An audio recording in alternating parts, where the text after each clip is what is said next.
Welcome back, my dear students. Welcome back, everybody. Welcome, my dear students. A new lecture in global logistics. And actually, today we are going to move on forward for the aspects of the logistic systems. In the previous lecture, we talked about the logistic system and the supply chain system. And we said that the logistic system is a part of the supply chain. Logistic system includes information, inline and offline works, includes the delivery of goods, includes the distribution of goods, include the warehousing and storing goods, including the transportation in general.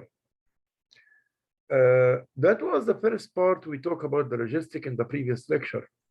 And now we will talk about some aspects about the logistic systems and about the global logistic system.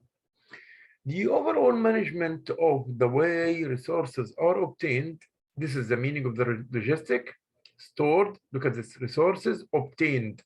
So when the resources are obtained, that means that you have to move them or transfer them from a place to a place. Stored and moved to the location where they are required. Logistic management entails, okay, here we go, logistic management entails identifying potential suppliers. Look at this. So those are the points or the main points which the logistic system and the logistic management must include. Identifying the potential suppliers and distributors, evaluating how accessible and effective they are. So you have also to evaluate your suppliers, how far they are good. Are they smart, clever? They bring for you all your needs from the raw materials at the right place and at the right time with the right costs or with the lower costs, C-O-S-T, and with the lowest cost as well. And is it in with the what you asked was your own specific specifications which you asked for, the degree of quality, the terms, your terms, the description exactly as you described and as you asked the supplier to provide you with. All these are points to evaluate the supplier. Evaluating how accessible and effective they are and establishing a relationship and signing contracts with the companies who offer the best combination of price and service. Look at this, the best combination. A company might also choose to handle its own logistics if it is cost effective to do so. So basically also the most important point which we look in the logistics system is that the costs, how far the cost should be. You as a business manufacturer or producer or whatever, you are looking for the lowest possible costs. For that reason, you choose the best companies which will give you in the supply chain, you will choose the one which will afford you the lowest cost of transportation, of warehousing, of providing you with whatever you need from supplies. Okay, we'll go now to the global logistic. We talk about the logistic. So we'll move from the logistics into the global logistic. Global logistic is the design and management of a system that controls the forward, look at this, and the reserve flow of materials, services, and information. Look, all this, materials, services, information into and through and out of the international corporation. So look at this now. Look at this now, I repeat it back. Global logistic is the design and management of a system that controls the forward and reverse flow of materials, services, and information into, through, and out of the international corporation. So here it shows the main activities of the global logistic. And the word global here reflected in, look at this, international corporations. And this is the effect of the word global on the definition. If we remove the word global and we kept on the logistics, then we should move the international corporation, okay? Or we will move the word international only. So global with the international. And this is the main difference between the local logistic system and the global logistic system. Here I will go now to my first slide here, and I will say again, define global logistic system. So I will say define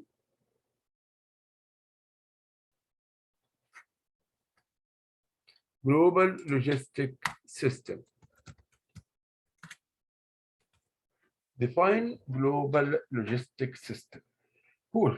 We'll go back to our second slide. Through the implementation of international logistic, the firm can implement cost-saving program.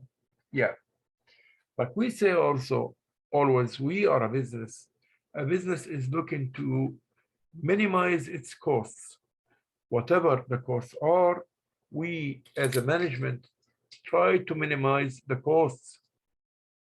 Okay, so you will deal with suppliers who will help you to minimize your costs, because when you minimize your costs, logically, you will increase your profits. Electronic data in charge, EDI, etc.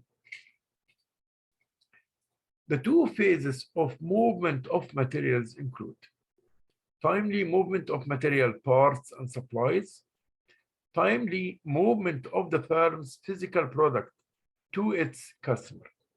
So we have two types of material movement. Timely movement of material parts and supplies, timely movement of the firm's physical product to its customer. So we have two kinds of movement. Simply, you have movement of inputs, which are the materials, and the movement, which are the outputs, movements of the materials, which are the outputs, or the finished products. So you have two types of material movement. Now I will go to my what are the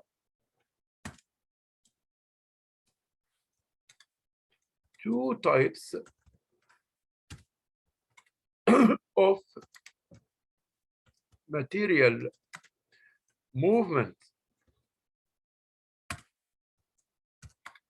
What are the two types of material movement? What are the two types of material movement? So here, I will write down what are the two types. So we have here defining the global logistic system, and what are the two types of material movement in any logistic system, of course. The questions about of any logistic system. Key. Cool. The rule of the global logistic. What is its rule?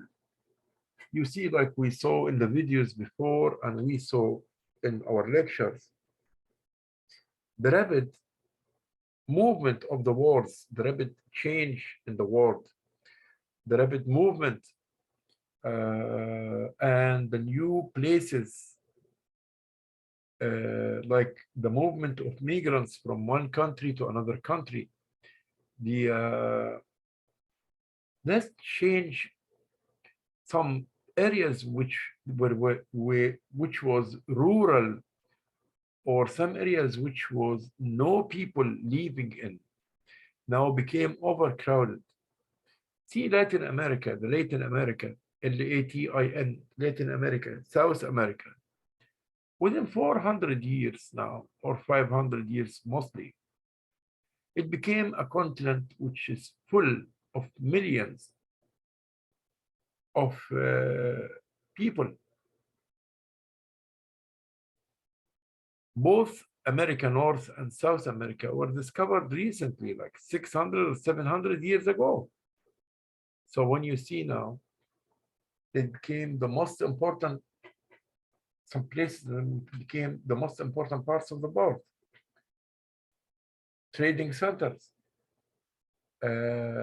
manufacturing and production centers. So this changed the chart of the whole globe and necessitate the need for a working global logistics system, a new one that use all the types of transportation in between these two continents and the other 4 continents in the world, like Africa, Australia, Europe, Asia. So if there is a rule for the global logistics system that helps to make it easy to facilitate the movement of goods and raw materials from one part of the world to another part, can you imagine the world without China exporting to other countries and other countries exporting to Europe? Can you imagine? Because me alone, like we said, in the part of the trade, we cannot work alone. No country can work in isolation of other countries. No one country can produce all its needs. Each country in need to cooperate with another countries by exporting its surplus and importing its needs from that country, and vice versa. So globalization helped in doing business beyond the national boundary. Yeah, enhancing the business. The world has become global village in real sense. And I said before, the global village means the world became like a small village. Like you can know what's happening in Afghanistan right now before you smell the food which comes from your neighbor's house. Internet has made easy to do business across the globe. Yeah, speed and efficiency in the movement of goods is focused more. Global operation of business increases the complexity of logistics system. That's true. Okay. We had here like, let's go back. This is rule of global system. Here, complexity of a typical global supply chain. Look at this. The supplier will use the railway to send the materials or the inputs for a plant. The plant is a forwarder who will send the freight to the custom agent in the port. So from the supplier to the plant to the port, then to the ocean liner, like the sea, we'll use the sea. Here we use the freight. Here we use the sea as a liner. Then it reaches to a port. In that port, it is downloaded. Also, we can use the airways. The road here, it goes to the trucks. From the trucks, it goes to some companies. And the companies back redistributed into warehouses. Warehouses will distribute it or give it to retailers. retails will give it to a consumer, consumer will take it home. So look at this. Supplier might be in China and the consumer might be in Costa Rica or Jamaica. Supplier may be in Europe and the consumer might be in the United States or in Egypt or in India or in Beijing in China. So this, of course, shows how the complexity, and how it's so much complex now, the global supply chain, especially with because the whole world become, like we said, one small village. So that is another point that we want to show. How many ways did we use here for transportation? We use rails, we use roadways, trucks. We use also here roadways and trucks. We use rail, we use airplanes, we use ferries or ships. See how many way of transportation. We use warehousing also, the warehouses to store the goods and services.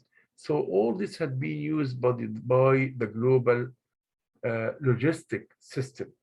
By the way, when I say global logistic, I'm saying in general global supply chain, because you know that the supply chain is the umbrella which include inside it the logistic system.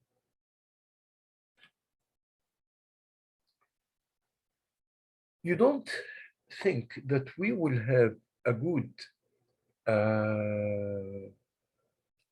transportation system without a better infrastructure. Okay, what's the relationship? Because transportation is the part, the grid, or the pillar, we can say the pillar or the basic of the logistic system. Transportation is the basic of the logistic system. Okay. So if I say, for example, a firm's platform is determined by location's ease and convenience of market reach under favorable cost circumstances. So my own, how I will conduct the consumer, I will conduct the consumer in a market. Okay, this market must be with specification to me as a producer. I need a market that is close to the people in an area where the people are able to reach this market and to buy. So I need to put this when I'm designing my own logistics system. The public sector's investment priorities, safety, regulations, tax incentives, and transport policies can have major effects of the international logistic decisions of the firm. Yeah, because you are working in an environment and you have to be aware about this environment in general and about all the surroundings in this environment. You have to be fully aware of it. You are taking your materials from the external environment and you are pushing your product to the external environment. In both the cases, you have to care too much about the environment. You have to care about the environment by which you are working in. You are working in this environment, so you have to care about it. The logistic manager must learn about existing and planned infrastructures abroad and at home and factor them into the firm's strategy. So you have to take care always when you work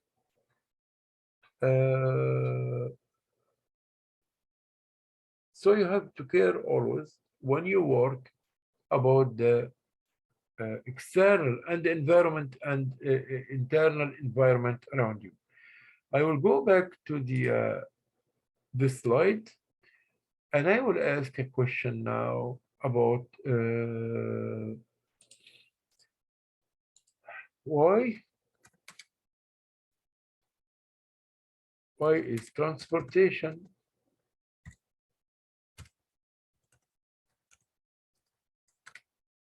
considered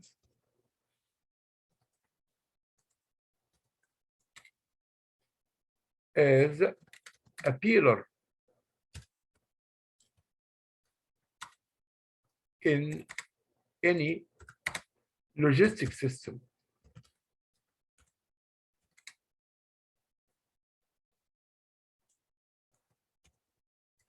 Why it is considered as a pillar in any, why transportation is considered, or why it is considered, we will take it like this one, transportation is considered, just put it here, is considered as a pillar in any logistic system. Why transportation is considered a pillar in any logistic system? This question is very important also because I want you this a question, and the other question which we will take also here is why do global logistic managements, why must consider their environments?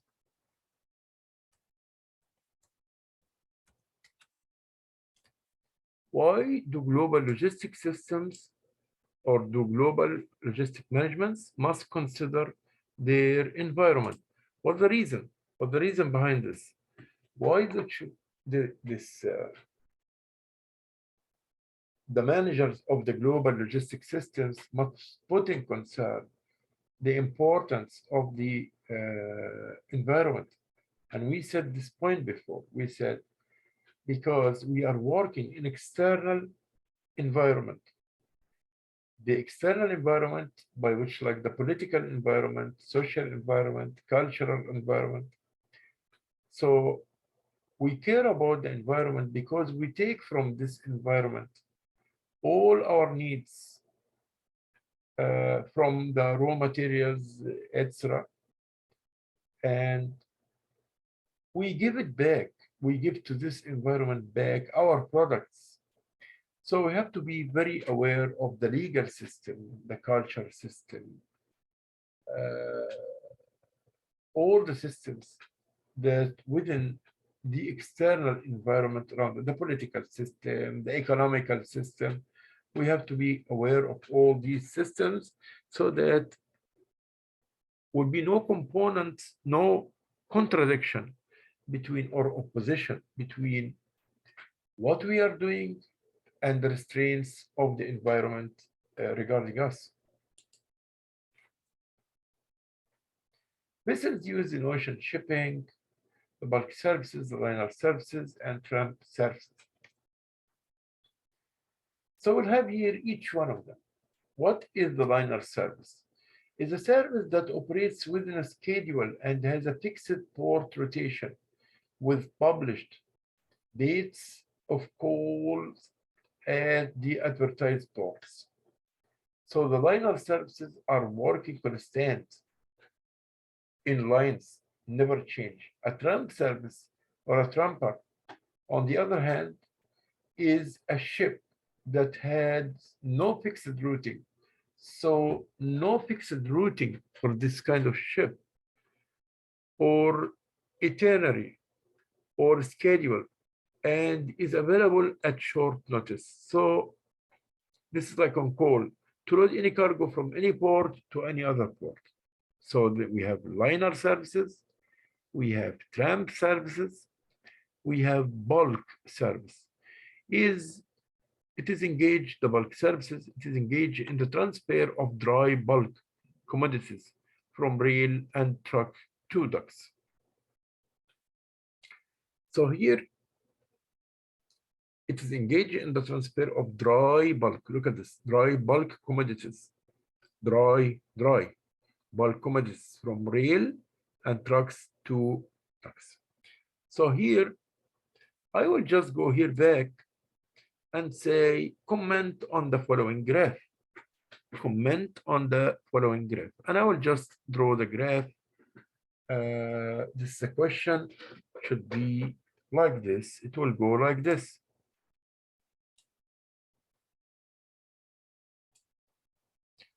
So you will say, what is the meaning of bulk service, or the meaning of liner service, or the meaning of trans services? Here we go. And I will put a slide here. After this, we'll put a slide, and this slide will be like this. Comment on the following graph.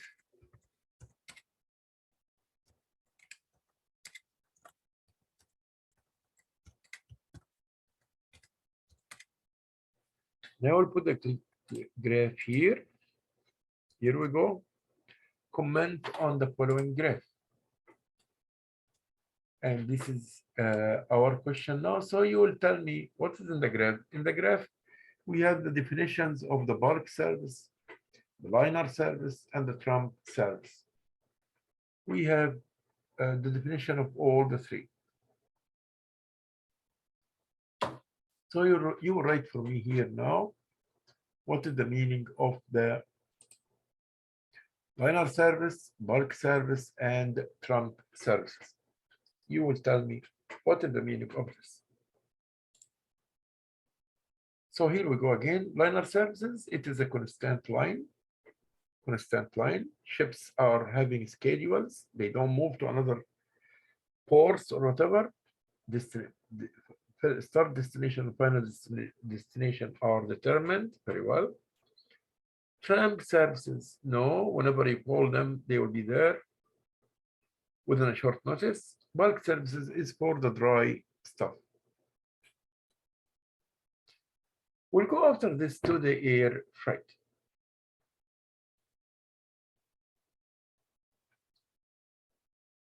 Shall start the air freight in the next video. Thank you so much for watching, and we'll complete again after this. Thank you.